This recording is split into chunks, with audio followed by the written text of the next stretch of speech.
Hey everyone, I want to tell you about Cozy Earth. It's the world's softest sheets. They keep you cool, dry, and comfy all night long. They're moisture wicking, breathable, and they even get softer with every wash. They have PJ sets. Who can't get behind PJ sets? Valentine's is coming up. Get your wife a pajama set. It's Oprah approved. They have free shipping on orders over $50 and a 100-night sleep trial on those bedding sets and a 10-year warranty. And right now, our listeners get to save 40% off using our code INFOGO at CozyEarth.com. Find the link in the show notes. Luxury, comfort, and cool sleep await you at CozyEarth.com.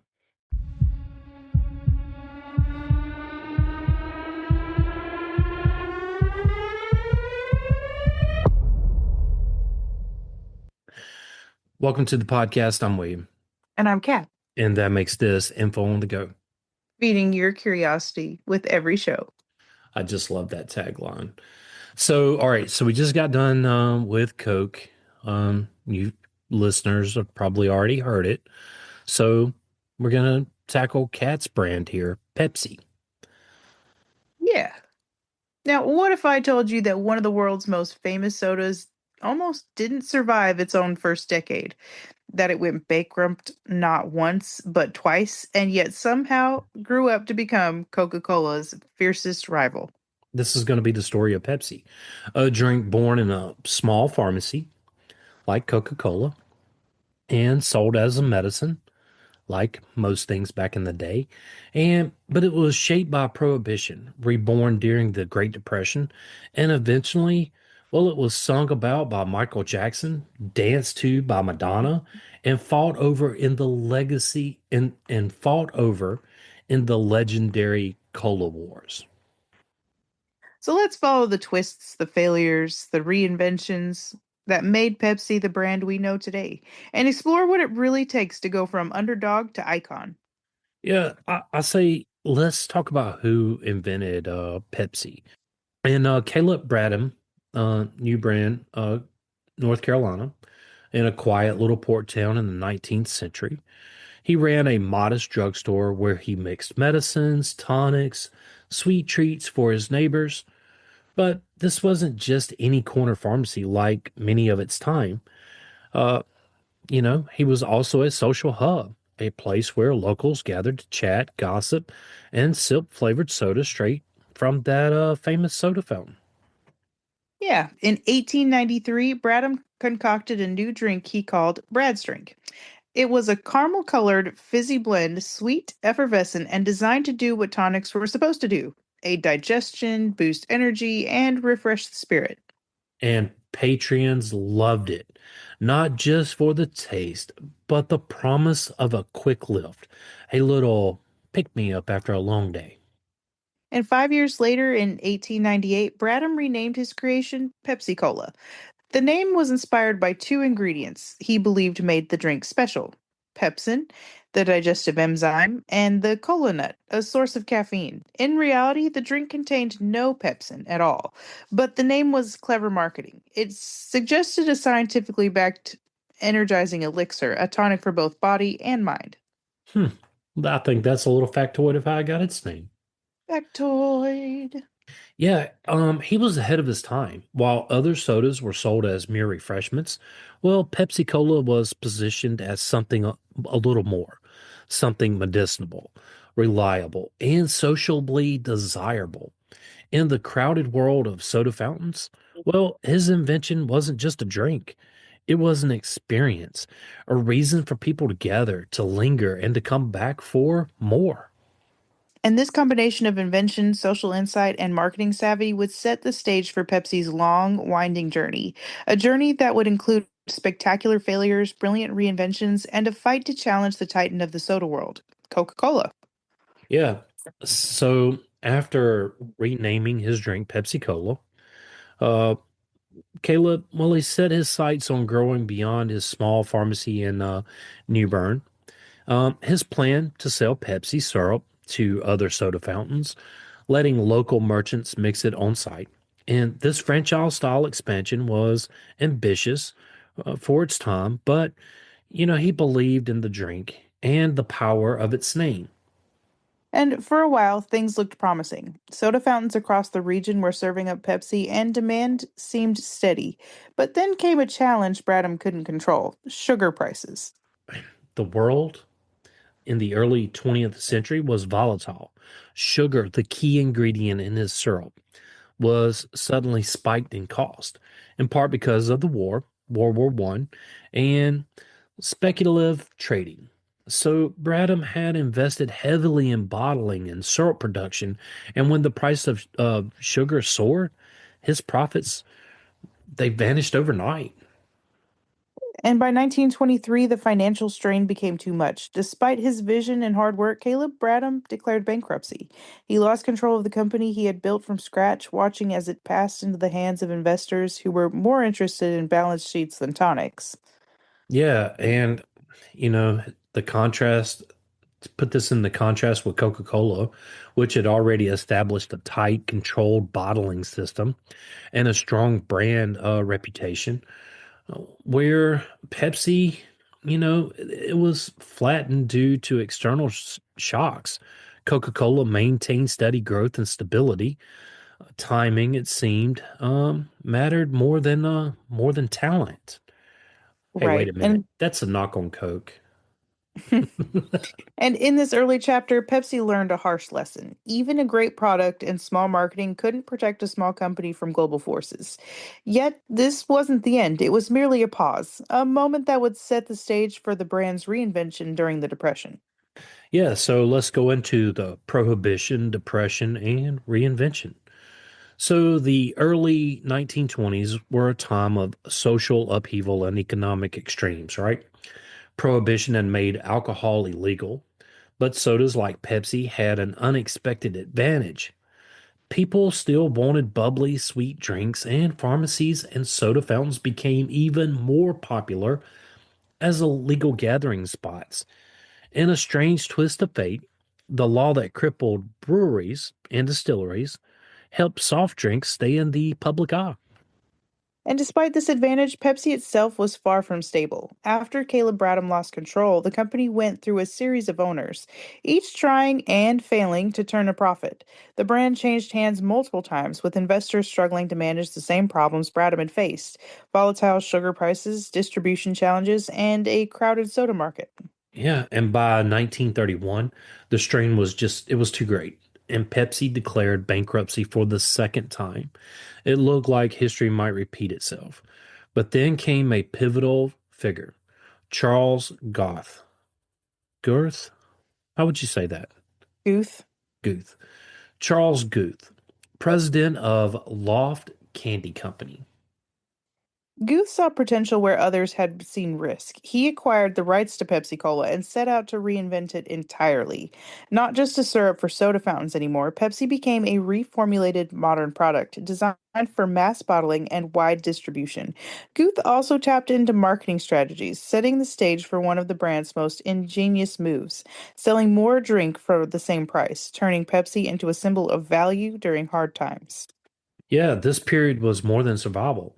It was transformation. From the brink of extinction, it began to redefine itself for a changing America, proving that adaptability could be a powerful as invention. The early 1930s were tough. The Great Depression had struck, and families across America were tightening their belts. Luxury was out of reach, and even small indulgences like a sweet soda had to feel worth the money. Yeah, Coca-Cola, the titan of the soda world, continued selling in 6-ounce bottles for 5 cents. It was a tried and true model, reliable and familiar, but during hard times, reliability wasn't enough. People wanted more bang for their buck. Enter Pepsi under Charles Goose leaderships.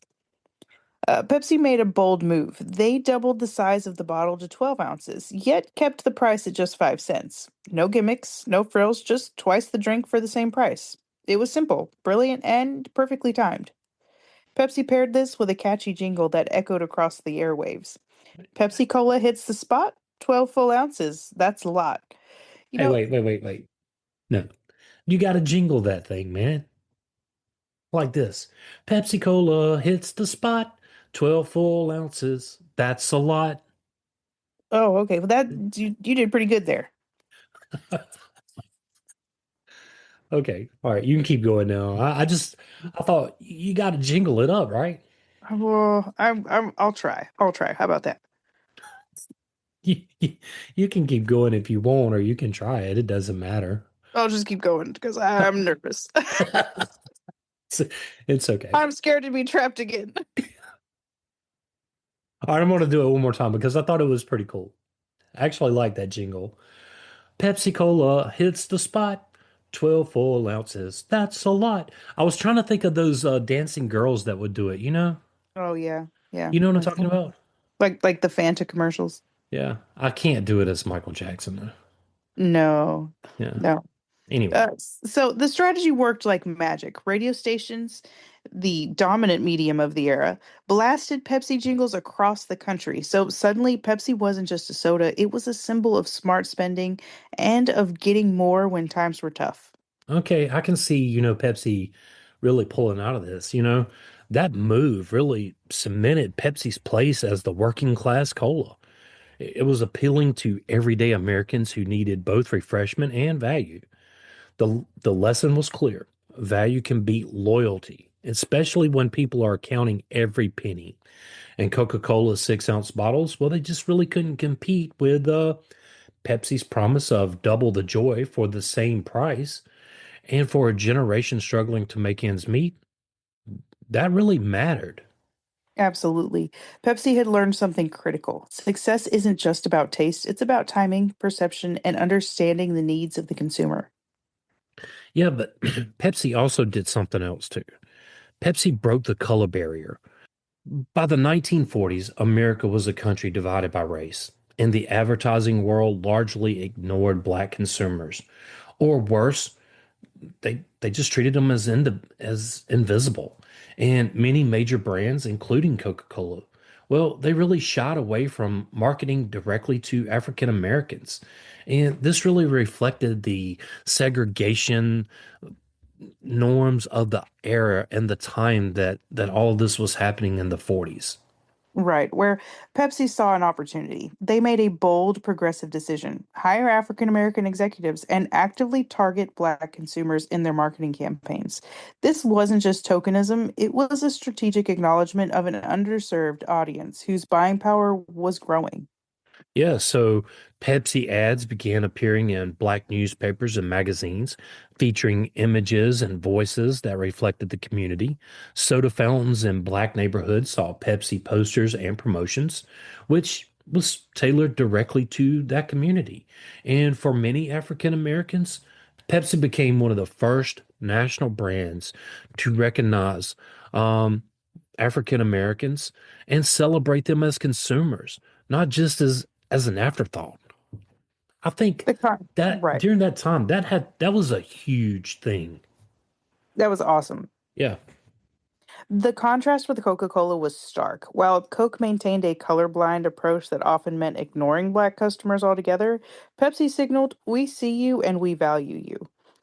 This approach not only built brand loyalty within the Black community, but also positioned Pepsi as a socially forward-thinking, modern company. The long-term consequences were significant. Pepsi became known not just as Pepsi became known not just for its taste or value, but as a brand willing to challenge social norms, a company that aligned itself with progress, inclusivity, and cultural change. Okay, much respect for Pepsi. Right. In marketing terms, this was more than a sales strategy. It was a social signaling. Pepsi was telling the country that it was a company that moved with the times, and in doing so, it shaped how generations of consumers perceived that brand. Yeah, I mean, we're talking about the 1940s. We're talking about segregation didn't even end until the 50s. Right. So this is huge. I just don't even know how to put that in perspective.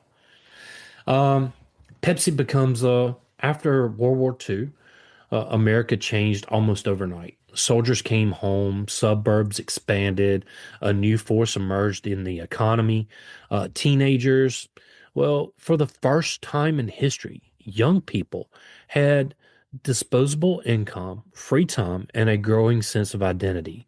separate from their parents. Pepsi recognized something revolutionary. If you could win the youth, you wouldn't just gain customers, you'd gain lifelong loyalty. And up to this point, Pepsi had built its reputation on value, more soda for the same price. But in post-war America, value wasn't enough anymore. The economy was improving, and young consumers weren't just asking, "How much do I get?" They were asking, "What does this say about me?" Yeah, and that's when Pepsi made a decisive shift from price to personality. The slogan, the Pepsi generation. Do you remember that slogan? Nope. Oh man, I remember this slogan. Oh, you know what? We missed this in the Coke episode where ain't nothing like the real thing. Do you remember those commercials? Nope. You got a lot of homework to do. Okay. All right, anyway, so the slogan, the Pepsi generation, wasn't about soda at all. It was about belonging. Pepsi was Pepsi wasn't something your parents drank out of habit. It was the drink of the young, the modern, forward-looking. Pepsi ads showed smiling teenagers, road trips, music in motion. The message was clear. This is the taste of now, the Pepsi generation. Right. In contrast, Coca-Cola leaned into tradition and nostalgia, small town America, familiar rituals, and timelessness. Pepsi went the opposite direction. It positioned itself as an anti-establishment, subtle but unmistakable. Choosing Pepsi became a way of signaling that you were part of something new, not stuck in the past. Yeah, I remember those. Um, so this strategy reshaped the cola wars. Pepsi wasn't trying to replace Coke at the dinner table. It was trying to replace it in the future by tying itself to youth, rebellion, and being modern. Pepsi ensured that every new generation would at least question brand loyalty, even if they didn't abandon Coke entirely.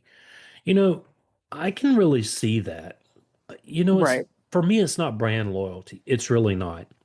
Coke tastes way different to me than Pepsi. Pepsi tastes flatter and sweeter than Coke. I can see that. I can Okay. see that.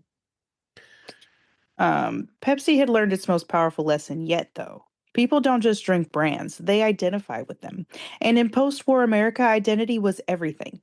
Yeah, and I say before we get into the cola wars, you want to take a small break? Sounds good. I might try Pepsi. Okay. All right. Stay with us. We'll be right back. William, I know how you love matcha tea with coconut milk. Yeah, it's clean energy without a crash. Then you'll love Mantra Matcha. They offer super premium ceremonial matcha and 6 superfood infused flavors made from the finest, youngest tea leaves for a naturally sweet, ultra smooth taste. With each flavor, it's infused with powerful superfoods like cacao, ginger, and goji berries. And they also have those classic favorites like banana cacao, strawberry lemon, cinnamon goji berry, plus superfood berry, ginger beet, and rosehip dragon fruit. It's organic, non GMO, gluten free with 0 grams of sugar. You can enjoy it like me, or maybe hot or in a smoothie like Cat. Every purchase helps provide meals to kids through No Kid Hungry.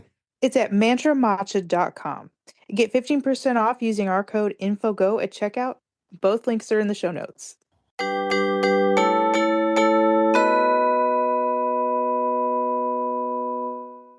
Hey, everybody, we want to tell you about strong coffee. Every morning it starts with a choice. You can settle for just coffee, or you can rise up with strong coffee. And it's the world's strongest cup of joe. Strong isn't just a drink, it's a movement. It stands for striving to reach our natural greatness. It's born from one simple need: to be better.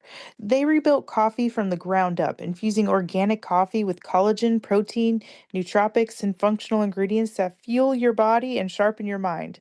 No crash, no compromises, just clean energy, focus, and flavor that fires you up. Yeah, so whether you're chasing kids, chasing goals, or chasing greatness, don't just do it with coffee, do it with strong coffee. And our listeners can save 20% off just by using our code INFOGO at checkout.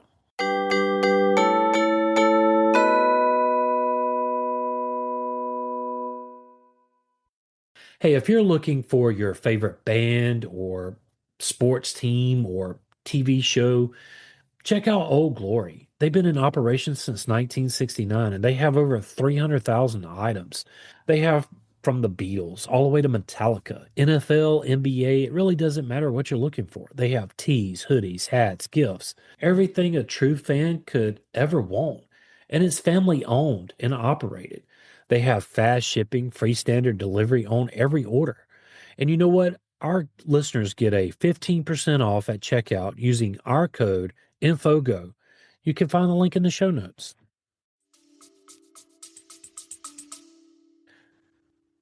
So now that we're back, we'll get into the Cola Wars. By the 1970s, the rivalry between Coca-Cola and Pepsi was no longer polite or quiet. It was literally open warfare. Billboards, television ads, grocery store aisles became battlegrounds in what the media would soon call the Cola Wars. Pepsi fired the first major shot with something deceptively simple: the blind taste test, known as the Pepsi Challenge. It asked everyday consumers to sip two unmarked cups of cola and choose which one they preferred. Again and again, people picked Pepsi. Yeah, and the results shocked the industry and it terrified Coca-Cola. In these blind tests, Pepsi slightly sweeter taste, well, it often won quick comparisons. Pepsi didn't just run these tests quietly, they filmed them, broadcast them, and turned consumer surprise into advertising gold. And the message was ruthless and clear. People think they love Coke until they actually taste Pepsi. And like we Now, talked about in our Coca-Cola episode, they panicked. yeah. For nearly a century, Coke had barely changed its formula, but under pressure from Pepsi's growing market share, Coke made a historic and disastrous decision. In 1985, it introduced New Coke, reformulating its flagship drink in an attempt to win back taste test victories. So if you want to hear more about that, just listen to our Coke episode. We're not going to get back into that. Right. But throughout the 70s and the 80s, Pepsi doubled down on aggressive comparative advertising, directly naming Coca-Cola in commercials, something Coke rarely did in return. And Pepsi positioned itself as bold, confident, and fearless, while Coke appeared defensive and traditional. And I gotta say, if you watch any commercial, the competitor never names their competitor. This was huge for Pepsi to do. Right. Uh, market share Market share swung back and forth, but the real victory wasn't just numbers. It was perception. Pepsi had proven that even the most dominant brand in the world could be rattled.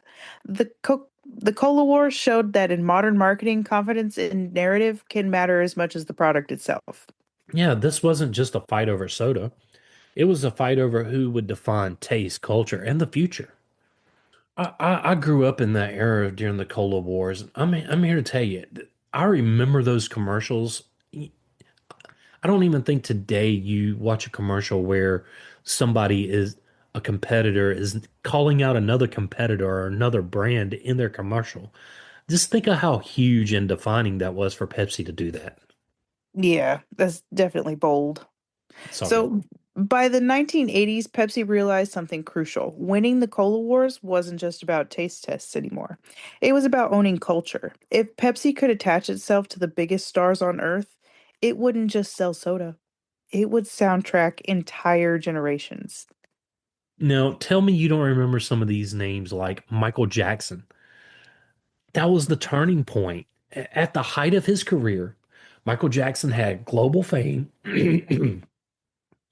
At the height of his career, Michael Jackson had global fame. He wasn't just a musician. He was a phenomenon, and Pepsi commercials featuring him felt less like ad. Pepsi commercials featuring Michael Jackson felt less like ads and more like music videos, blending pop, dance, spectacular. Spectacle. Yeah, I'm sorry, I'm having a tough time talking over here. I may have to go get some more water. Can you hear my voice changing? No, not Okay, really. I can feel it. Pepsi commercials featuring Michael Jackson, well, they felt less like ads and more like music videos. They blended pop, dance, and in a way no soda brand had ever done before. Pepsi didn't interrupt entertainment, it became entertainment. And fun fact, Michael Jackson set his hair on fire doing a Pepsi commercial. Oh man, Do you I remember didn't know that? that. Uh-uh. Got more homework. I hope you're taking notes on all this. I'm going to quiz you later. Okay. So then came Madonna, another icon of reinvention and rebellion. Like Pepsi, she thrived on controversy, confidence, and constant change. Her partnership with Pepsi reinforced the brand's identity as bold, youthful, and unafraid to push boundaries, even when it made headlines. And in the 1990s and early 2000s, Britney Spears carried that torch forward. She represented a new generation, energetic, playful, and unmistakably modern. Each era of pop music had its Pepsi face, reinforcing the idea Pepsi wasn't tied to the past. It belonged to the now, the future. Right. Pepsi also made the Super Bowl its stage. While other brands bought airtime, Pepsi built moments. Lavish halftime shows, unforgettable commercials, and spectacle on the biggest night in American sports. The message was clear. Pepsi wasn't just part of the game, it was part of the event. I got to say, those Michael Jackson commercials, they were really like music videos. Yeah, Have you ever seen any of those? I'm sure I have. Yeah, they really were like little music videos. They were actually some of the best commercials. Uh, they really were. I'm sitting here thinking about them now. Anyway, though through music, sports, and celebrity, Pepsi aligned itself with youth rebellion and cultural momentum. Drinking Pepsi became a preference. It became a signal, a way of saying you were tuned into pop culture, plugged into what was current and comfortable, and rejecting tradition in a favor of excitement. Pepsi had fully evolved from a pharmacy tonic into a pop culture powerhouse, and in doing so, it proved that the modern world, the strongest brands aren't just tasted, they're performed. So, Pepsi today, well, it's a different kind of giant. It's no longer the scrappy challenger fighting for survival. It's part of a global powerhouse known as PepsiCo, a company that looks very different from its longtime rival, the Coca-Cola Company. While Coca-Cola remains primarily focused on beverages, PepsiCo built its empire through diversification. Alongside soda, PepsiCo owns Frito-Lay, one of the most successful snack foods. Chips, crackers, and convenience foods now generate a massive share of the company's revenue, making PepsiCo less dependent on soda than Coca-Cola has ever been. Yeah, I mean, they own a lot too, by the way. Hmm. Quaker is part of that brand. Oh, wow. Yeah, PepsiCo is it's a huge company. So this broader portfolio has been both a strength and a shield, as concerns about health, sugar, and obesity have grown over the years. Soda consumption has declined in many markets, but PepsiCo could adapt, expanding on bottled water, low and zero sugar drinks, energy beverages, snack products, which can be aligned with the changing consumer habits. Yet this evolution raises a quiet question. Pepsi once defined itself as the anti establishment brand, the drink of youth, rebellion, and disruption. Now it sits comfortably among the world's largest corporations, shaping global diets and marketing strategies at an immense scale. So it sounds like Pepsi was the rebellious teenager that grew up. Right. So, what is Pepsi today? Well, it's still the challenger pushing against tradition and expectations. Or has it become, well, what it once rebelled against, a symbol of corporate power and cultural influence? You decide. Mm.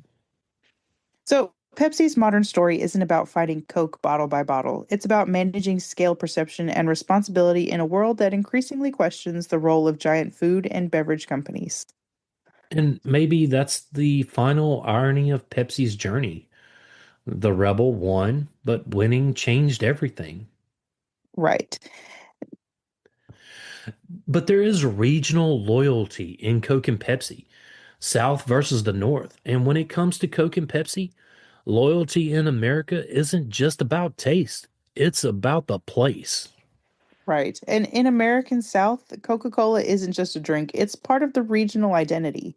Born in Atlanta, Coke grew alongside the South's post-Civil War recovery. It became a symbol of Southern pride, local success, and tradition. In many Southern households, asking for a Coke doesn't mean a specific brand, it means any soda at all. We've talked about that several times here. Right. Choosing Coke in the South often feels automatic. It's, well, what your parents drank. It was what was served at church picnics, family reunions, high school football games, and Coke represents continuity, something familiar in a changing world. Pepsi's story is different. While it was also born in the South, Pepsi found its strongest growth in the North and Midwest, especially in working class cities and industrial towns. Its value based marketing during the Great Depression resonated deeply with families, counting every penny. Pepsi became the soda of practical choice, not tradition. As Pepsi leaned into youth culture into the post-war era, it gained even more ground outside the South, particularly in places that were challenging tradition was part of its local identity. In these regions, choosing Pepsi would feel like choosing something modern, affordable, and maybe being a little rebellious. This divide wasn't accidental. Coke built loyalty through heritage and place, while Pepsi built it through movement and mindset. One asked, "Where are you from?" The other asked, "Where are you going?" Hey, I like that. And I guess that's why even today's soda preference can map neatly onto geography. In the South, Coke still feels like home. In much of the North and Midwest, Pepsi feels like the challenger that earned its spot. In the end, the cola wars weren't just fought on shelves, they were fought in living rooms, lunch counters, and regional pride. Absolutely. And we got a little fun fact for you here. Cold War symbolism. Pepsi Cola in the Soviet Union. At the height of the Cold War, when the United States and the Soviet Union were locked in an ideological standoff, one American product quietly crossed the Iron Curtain, Pepsi. The moment began in 1959 at the American National Exhibition in Moscow. The goal was to showcase the comforts of American life: washing machines, kitchens, consumer goods. But one image stole the show: Soviet Premier Nikita Chris. Khrushchev. Soviet Premier Nikita Khrushchev standing in the heat, sipping a cup of Pepsi. And that photograph mattered. In a world divided by missiles and propaganda, Pepsi wasn't just a soda, it was a symbol of American consumer culture, casually enjoyed by a communist leader. For decades, Coca Cola struggled to enter the Soviet market, but Pepsi took a different approach. Instead of cash, which the ruble could easily provide, the Soviets paid Pepsi through barter. At one point, Pepsi was exchanged for vodka. Later, in one of the strongest deals in corporate history, Pepsi was paid with decommissioned Soviet naval ships, briefly making PepsiCo one of the world's largest naval powers, at least on paper. And you know what? We're going to do a dash on that because that's a story within a story. Um, to Soviet citizens, Pepsi represented something powerful, a taste of the outside world. It wasn't just sweet and fizzy, it was exotic, modern, and quietly rebellious, like the brand had been displaying for a while. So drinking Pepsi became a small act of cultural curiosity, a reminder that life beyond the Iron Curtain looked much different and tempting. This wasn't marketing in the traditional sense. It was soft power. Pepsi succeeded where politics often failed, building goodwill through everyday pleasure. While governments argued, Pepsi poured. In the end, Pepsi's presence in the Soviet Union showed that Cold War wasn't fought only with speeches and weapons, but with symbols, desires, and small human moments. And when the Soviet Union finally collapsed, Pepsi was already there. Proof that sometimes the most effective ambassador isn't a diplomat, it's a cold drink in a paper cup. And to end this episode, we're going to get behind the science of those blind taste tests and how Pepsi was winning over Coke.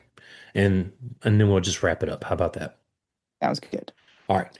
So when people took the Pepsi challenge and chose Pepsi in that blind taste test, well, it feels definitive, right? But there's a reason those tastes often favor sweeter drinks, and it has more to do with human biology than brand loyalty. Right. Our taste buds are wired to respond strongly to sweetness. From an evolutionary perspective, sweet flavors signal calories and safety, which made them valuable to early humans. When you take a quick sip of soda, that sweetness hits fast and feels immediately rewarding. So Pepsi is formulated to be slightly sweeter and less acidic than Coca-Cola. In a blind test, especially with small sips, this gives Pepsi a natural advantage. The sweetness stands out while Coke's sharper acidity doesn't have time to balance the flavor. But here's the twist.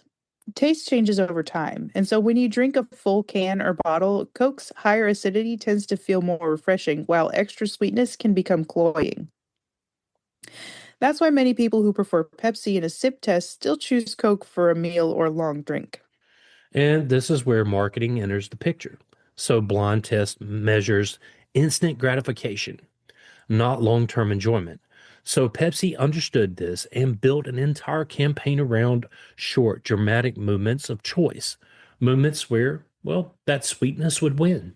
So when the Pepsi challenge showed people choosing Pepsi, it wasn't proving which soda was better, it was proving something deeper, how context shapes perception. Yeah, so taste isn't just chemistry, it's psychology. And in the Cola Wars, understanding that difference, well, it really made all the difference. I found this to be extremely interesting. There was a lot about Pepsi I didn't know. I did know that Pepsi once was a global powerhouse. I did know that Pepsi once had a strong military, really based on paper. And we'll get into that. But anyway, I didn't know that, but I thought that was an awesome factoid. well, we're gonna do a little dash, maybe following this up on that. Sounds good. But what did you think? I loved it. I love that it's got its start being the symbol of rebellion. I kind of figured you would like that part of it. I do. I can't believe you don't remember the Michael Jackson commercials. You got to go look some of those up. Those were the best commercials. I didn't really watch a whole lot of TV when Michael Jackson was big.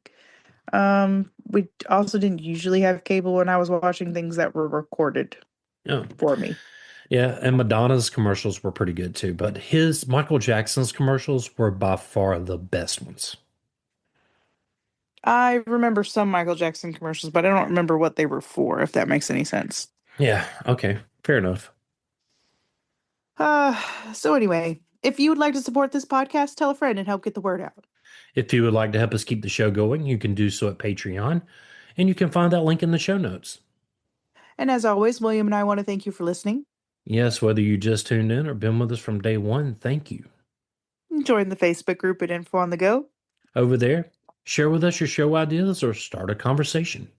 Absolutely. Or even ask us a question. Wherever you get your podcast, wherever you're listening to us from, make sure you hit that follow button. And send us a text using the link in the show notes or leave a review. Leaving that review really does help others find us, and if you leave it, we'll read it. You can also email us at, infoonthegopodcast@gmail.com. and you can find that email link in the show notes. Till next time. Stay curious.